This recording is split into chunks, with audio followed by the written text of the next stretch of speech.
नमस्कार मित्रांनो, viral Indian या मराठी युट्यूब चॅनलवरती तुम्हा सर्वांचं पुन्हा एकदा मनापासून स्वागत। मराठी चित्रपट सृष्टीचा बादशाह अशी ओळख असणारे हर हुन्नरी कलाकार म्हणजेच आपले दादा कोंडके। द्विअर्थी संवादातून विनोदाचे जबरदस्त फवारे फुलवणारे कलाकार अशीच त्यांची ओळख होती। तर मित्रांनो, या व्हिडिओमध्ये आपण जाणून घेणार आहोत दादा कोंडके यांच्याविषयी थोडीफार माहिती। तर हा व्हिडिओ लास्ट पर्यंत नक्की पहा आणि तुम्हाला दादा कोंडकेंचा कोणता मूवी पाहायला आवडतो हे नक्की कमेंटमध्ये मेन्शन करा व त्यांचे कोणती सॉंग्स हे तुम्हाला आवडतात हे देखील कमेंटमध्ये मेन्शन करा। तर आपण चालू करूया या व्हिडिओला। आपल्या प्रत्येक चित्रपटांमधून रसिकांनी त्यांनी आपल्या संवादफेकीने जबरदस्त हसविले होते। एकेकाळी डबघाईला आलेल्या मराठी चित्रपट सृष्टीला परत सुवर्ण दिवस दाखवणारा कलाकार म्हणजेच दादा कोंडके होते। दादा कोंडके यांचे चित्रपटातील आजही कित्येक लोकप्रिय सॉंग आहेत की जे लोकांना आज देखील आठवतात। दादा कोंडके यांचे मूळ नाव कृष्णा कोंडके। दादांचा जन्म 8 ऑगस्ट 1932 रोजी एका सामान्य कुटुंबात गोकुळाष्टमीच्या दिवशी झाला। त्याचमुळे त्यांचे नाव कृष्णा असे ठेवले गेले। त्यांच्या कुटुंबियांचे एक किराणाचे दुकान देखील होते, तसेच त्यांचे वडील हे मिलमध्ये कामगार होते। दादांचे पूर्ण बालपण हे लालबाग जवळच्या नायगाव येथे गेले। त्यांचे शालेय शिक्षण सुद्धा याच ठिकाणी झाले। दादांचे मूळ गाव हे सध्याच्या भोर तालुक्यातील इंगवली हे आहे। त्यानंतर हे कुटुंबीय रोजगारानिमित्त मुंबईमध्ये स्थायिक झाले। तरुणपणीच दादांना पैशाची चांगलीच चणचण भासू लागली। तसेच कुटुंबाला हातभार लावण्याच्या दृष्टीने त्यांना नोकरी करणे हे गरजेचेच होते, म्हणून त्यांनी काही दिवस अपना बाजार येथे देखील नोकरी केली। याच दरम्यान काही अनपेक्षित घटकांमुळे त्यांची जवळची माणसे त्यांच्यापासून दुरावली आणि दादा हे एकटे पडले। मूळचा स्वभाव विनोदी असलेल्या दादांनी समाजातील दुःखी लोकांच्या चेहऱ्यावर हास्य फुलवण्याची जणू जबाबदारीच घेतली होती।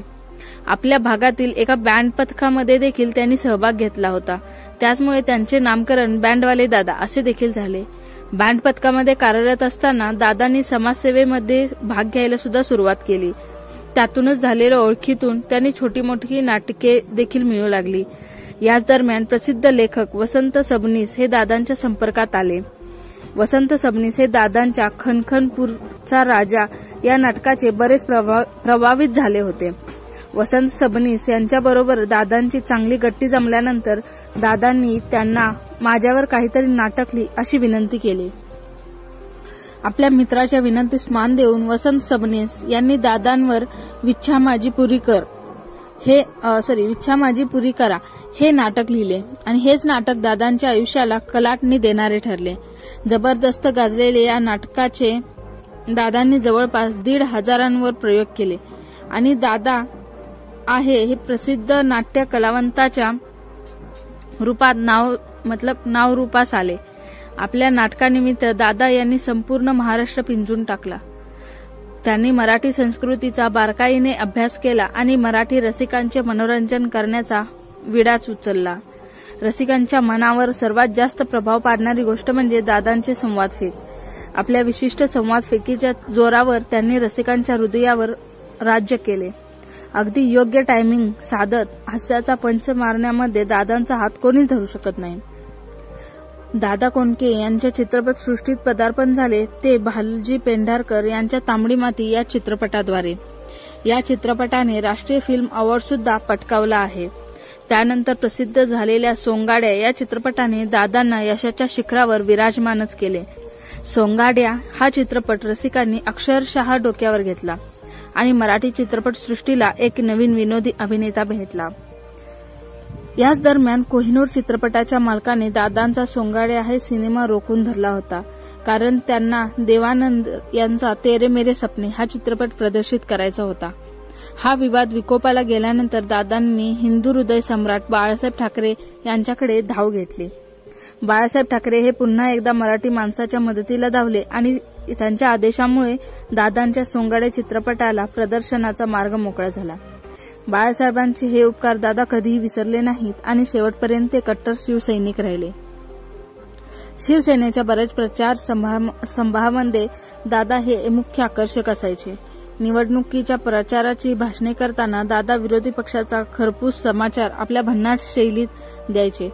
त्यामुळे या सभांना प्रचंड गर्दी होती. आजही दादांची जुनी प्रचार सभेतील भाषणे आवर्जून ऐकली जातात.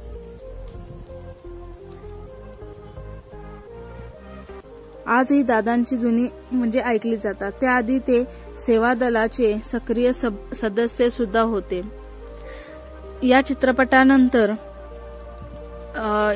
चित्रपटाच्या यशानंतर दादांचा आत्मविश्वास दुणावला आणि त्यांनी निर्मिती क्षेत्रामध्ये पाऊल ठेवण्याचा निर्णय घेतला. दादांच्या प्रयत्नामुळेच कामाक्षी पिक्चर या संस्थेची निर्मिती झाली. या निर्मिती संस्थेमध्ये मुख्य नायिकेच्या भूमिकेत होत्या त्या प्रसिद्ध अभिनेत्री उषा चव्हाण. या निर्मिती संस्थेला राम लक्ष्मण यांच्यासारख्या कुशल संगीतकारांची देखील साथ लाभली.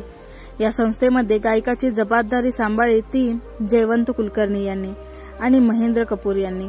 सहाय्यक दिग्दर्शकाच्या रूपात बाळ मोहिते यांनी काम पहिले केले. मराठी चित्रपट सृष्टीत द्विअर्थी संवादाची सुरुवात जर कोणी केली असेल तर ती दादा कोंडके यांनीच. त्यामुळेच त्यांना बऱ्याच अडचणींचा सामना देखील करावा लागला आणि त्यातील मुख्य अडचण होती ती म्हणजे सेन्सर बोर्ड. दादांचे चित्रपट सेन्सर बोर्डावर नाकारले जात होते. दादांनी आपले राजकीय हितसंबंध वापरत या अडचणीवर सुद्धा मात केली. दादांचे सलग 9 चित्रपट हे 25 आठवडे सुपरहिट ठरले होते. त्यामुळेच दादांच्या चिरपेशात एक मानाचा तुरा रोवला गेला. एवढे चित्रपट सलग सुपरहिट होणे हे चित्रपटसृष्टीतील एक नवीन रेकॉर्ड होते, जे आजही अबाधित आहे. आजपर्यंत कोणताही निर्माता या रेकॉर्डच्या जवळपास देखील पोहोचू शकला नाही. दादा हे खरोखरच एक अष्टपैलू होते. ते एक यशस्वी निर्माते देखील होते. ते एक कसलेले अभिनेते सुद्धा होते. बऱ्याच आघाडीच्या गायकांना लाजवेल अशी गाणी सुद्धा त्यांनी गायली. ते गीतकार आणि पटकथाकार सुद्धा होते. ते एक यशस्वी दिग्दर्शक आणि नावाजलेले संगीतकार देखील होते. तर मराठी बरोबरच दादांनी हिंदी चित्रपटसृष्टीमध्ये सुद्धा आपला ठसा उमटवला. त्यांची हिंदी चित्रपटांची नावे खूप होती. त्यामध्ये तेरे मेरे बीच में, अंधेरी रात में तेरे हाथ में, आगे की सोच, खोल दे मेरी जुबान त्यातली काही नमुनेदार नावे होती ही.